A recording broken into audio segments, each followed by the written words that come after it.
Oh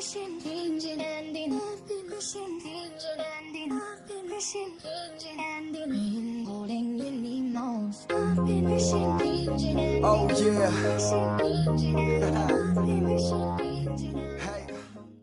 How are we doing, guys? Season 3, Episode 5, our West Ham United career mode, and we have a great episode for you here, building up to what you're going to find out in the end of this episode. So we have a little bit of ways to go before we get there, though. So we start things off here with a game home at Upton Park against Fulham. Obviously, we're playing at Upton Park here. How about the news now for FIFA 15 that Upton Park and all 20 BPL stadiums are in the game this year? That's going to be awesome. Can't wait to have a career in FIFA 15 with you guys actually at Upton Park, seeing that Academy of Football sign there on the pitch, as well as, seeing the West Ham United words in the stadium, which is just awesome. You probably won't really see it because there will be fans in the stadium, but you will see like the Academy of Football and all that kind of stuff on the field, which is awesome. But some beautiful play here. Look at the 1-2 between Danny Ings and Andy Carroll. Plays the ball across. The Gatman. Hello. 1-0. 4 minutes in. It's a beautiful bit of play. If you're watching that, obviously, while I'm talking, unbelievable passing to start things off. Beautiful little 1-2 play there between Carroll and Ings, and then finished off by Joshua Gatt with a simple little headed touch. Absolutely beautiful. And then Ravon Morrison here plays the ball in, looking for James Thomas' header down, but it's a good save by Stecklenburg. But yeah, like I said, can't wait to be able to play with Upton Park. Obviously, I will be getting an Xbox One to play on FIFA 15 Next Gen, which is going to be fantastic, as Marco Sal with a diving header there. Bit of a mess defensively. Weren't able to clear things away. Reedman, a nice block.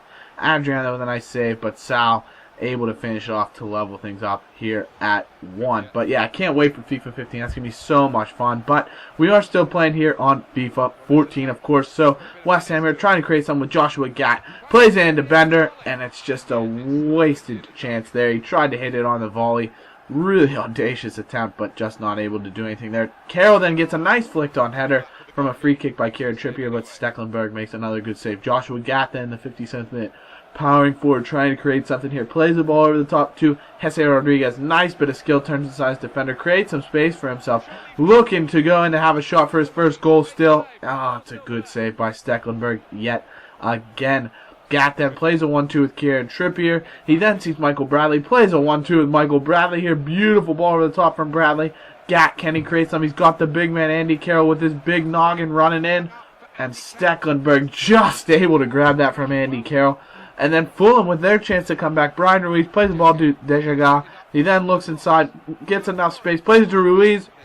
And he wastes that opportunity and shoots it wide to the post. But Joshua Gatt then lays the ball off for Bender.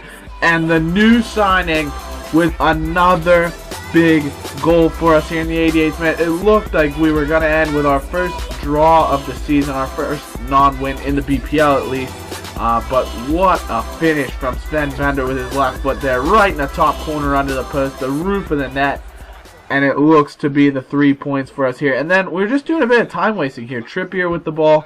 I actually was trying, almost like realistic, because, when you're playing 15-minute halves, you're playing a long actual game, and you're going to waste a little bit of time like a real team. But we do win a corner here by Joshua Gatt, doing a little bit of time wasting, but wins the corner, allows Bradley to swing it in, and Andy Carroll puts the exclamation point on the game. 90th minute headed goal. The scoreline may be a little bit flattering to us, but we're certainly going to take it, and that's going to be the 3 points as the full-time whistle goes, and a 3-1 victory here at Upton Park. Obviously, 2 late goals to kind of pull things away for us, but,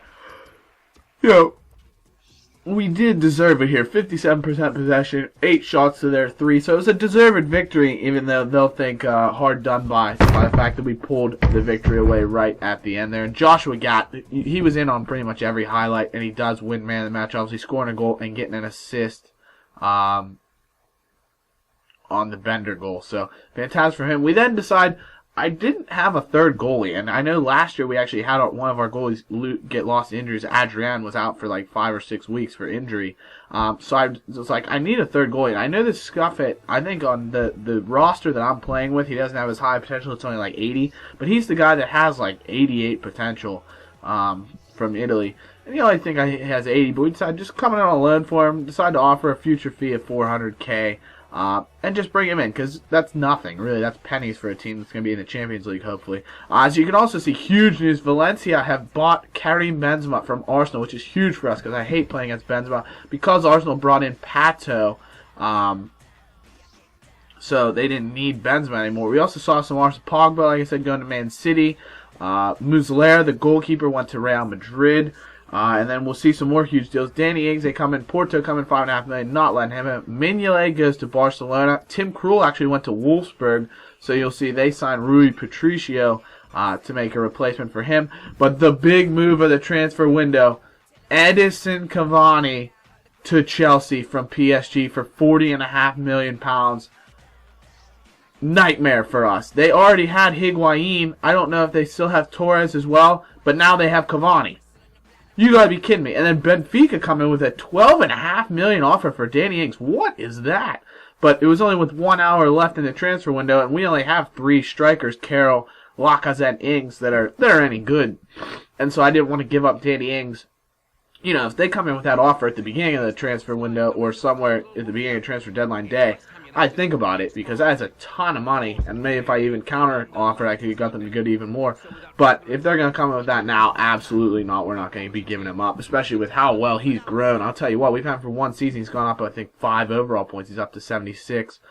He's just been fantastic. But we come out on 4-2-3-1 here against Barnsley, a team that's usually, I'm not sure if they're in League One or in the Championship at this point. I'll say they start out in the Championship, but they usually finish towards the bottom of the ladder there. So we come out on 4-2-3-1, actually playing a pretty strong squad. We gave a couple of young guys debuts. I know we brought in Maresca, one of our youth signings, who's actually, I think, 69 or he's 70 overall. He's fantastic. I'll tell you what, he's going to be in a few highlights here. He's really good. But Noble here plays the ball for Clement Grenier. Settles it down, and bang, Grenier is just showing the unbelievable form that he's in at 21st minute with a beautiful finish there with the left foot. Just settles the ball down, takes his time, and bangs it in the top corner. Fantastic finish from Clement Grenier right there, I'll tell you what. Look at that. But Maresca, like I said, he is fantastic. We gave a couple of, mixed up lineup a little bit. Lascelles in, Yedlin gets his debut. But we do have guys like Lacazette in still. Bradley and Noble get to play. Grenier's in, of course. There's a beautiful 1-2 from Bradley to Lacazette. Playing forward. Lays off for Grenier. He settles it down. Goal number 2. Clement Grenier is in the absolute form of his life. I will tell you, he is just goal scoring for fun from that cam position right now. It's a beautiful ball from Bradley to Lacazette for him to run onto. He does the unselfish thing and lays it off. And it's a fantastic finish from Clement Grenier. 45th minute now, extra time. Here's Maresca. He goes on a nice little winding run here. Look at him holding on to the ball, getting inside a couple of defenders. Plays out to Bradley. He whips him. Grenier looking for his hat trick, and it's a good save from the Barnsley keeper to keep it 2-0. But Yedlin then plays the ball to Grenier, into Bradley, lays it off, turns inside the defender, has a pop from range. Simple save from the keeper, but it's a nice strike from Bradley. Still looking to really get on the score sheet for us. He's only scored 1 or 2 goals. So we really want him to be able to have a chance. But Henderson with a nice diving save as Barnsley's first real chance from a corner. We then play it out quickly. Noble lays it forward to Sidney Sam, who's come on as a substitute. Look at the pace and skill he has. Turns inside the defender. Lays it out back for Michael Bradley. Plays it forward to Maresca, our young signing, of course. Plenty of space here in the 16th. Whips it across the face of goal. Lacazette's first shot saved, but he gets his head on it for the rebound. And that is the exclamation point. 3-0. We will be moving on here in the Capital One Cup. It's a fantastic goal and finish from Lacazette. Great ball in from Maresca. And 3-0, the full-time victory, of course. So a great game for us, really. Not a ton of highlights. We didn't have a ton of action. Obviously, 6 shots on target. Barnsley didn't play bad, I will say. They held some possession. They did have 4 shots on target. Not a ton of quality shots. I think their 4 shots on target were mostly we had blocks, to be honest, because they count them on target, but they were blocks. But Yedlin with an 8.8 man of the match. Good for him. And, of course, as you know, I took the Germany job. We also get a contract offer. We offered a contract for Ignacio Guardado, one of our youth players, who looks to have, I think he has 87 to 93 potential, and he's somewhere in the neighborhood of 65 to 69 overall right now. So we offered him a contract, potentially get him in some cup games. But as you know, I took the Germany job. We're currently in the Euro Qualifier stage right now. We're basically through with 4 games left to play. But if we beat Sweden here, that basically puts us through because they're the team that could potentially catch us from 3rd. I think it's the top 2 in the group go through. So we do need a victory here And obviously, this is my first game with Germany, so I decided to play it so you guys could see some German action. Just keep mixing it up a little bit here in the career mode. But we start things off here. Gundogan plays the ball through to Mesut Ozil in the 2nd minute. Great chance here, and it's a nice save by the Swedish keeper. We're playing at Sweden. Obviously, the second game we have here for Germany will be at home, but it's a sim game against Bulgaria.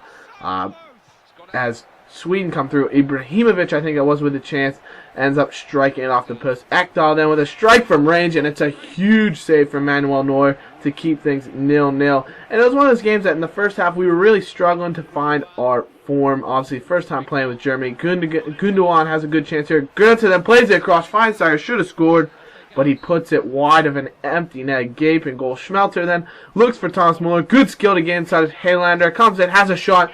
Nothing the keeper could do. So much power. And Thomas Muller, the guy who in the real life World Cup had so many goals, is in such great form, ends up getting the first goal of this career mode for us for Germany.